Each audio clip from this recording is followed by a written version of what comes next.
berkata kepadamu, sesungguhnya jika seorang tidak dilahirkan dari air dan roh, ia tak dapat masuk ke dalam kerajaan Allah.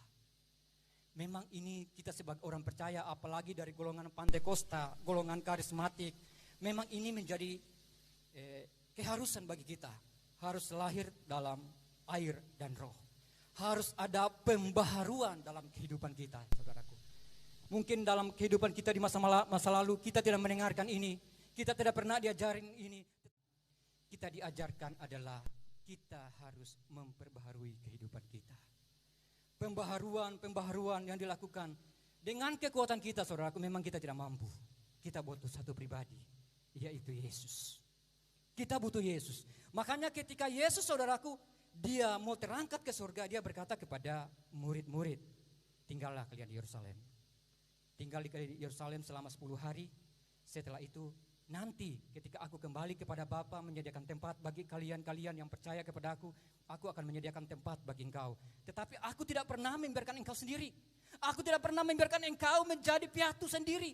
Tapi kata Yesus, aku akan memberikan seorang penolong yang akan menyentuh hatimu. Ketika engkau sedang bekerja, ketika engkau dengan keluarga, ketika engkau dalam pelayanan, ketika engkau dalam hal apa saja, aku akan memberikan seorang penolong yang akan menyentuh hati nuranimu ketika engkau salah melangkah. Yang namanya Roh Kudus. Saudaraku yang dikasihi Tuhan, pasti saya percaya saudaraku yang dikasihi Tuhan yang ada di tempat ini. Ketika dalam pekerjaan melakukan mulai hal-hal yang tidak berkenan di hadapan Tuhan, pasti ada hati nurani berbicara begini. Salah itu. Itu sudah dosa. Tuhan tidak suka itu, pasti itu. Kadang ketika melakukan hal-hal yang sudah mulai melenceng yang difirmankan Tuhan, kita pasti akan disentuh oleh hati nurani kita. Itulah pertanda Roh Kudus sekarang berbicara. Tetapi mungkin kita tetap melakukan suatu kesalahan.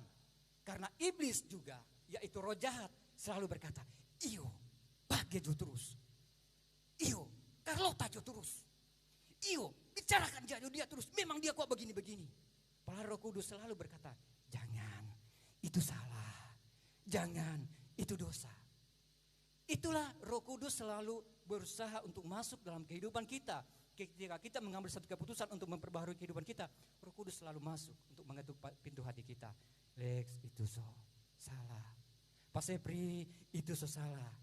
Nah, ketika Pak Sepri dia tahu itu dari Tuhan, berbicara kepada hati nuraninya, dia akan berkata, oh iyo, ampuni Tuhan, itu salah. Atau mungkin Ibu Rili juga demikian, itu salah.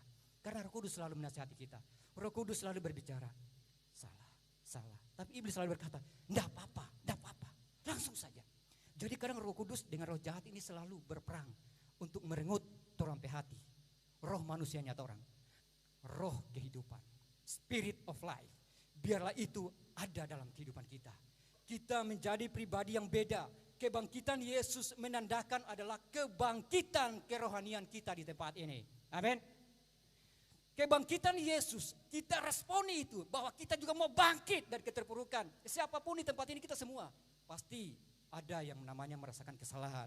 Merasakan namanya masa-masa yang sukar. Masa-masa di mana kayaknya kita tidak bisa bangun. Tetapi firman Tuhan pada pagi hari ini berbicara kepada kita. Bangkit dan perbarui hidupmu. Karena kebangkitan adalah pertanda rohani kita harus dibangkitkan.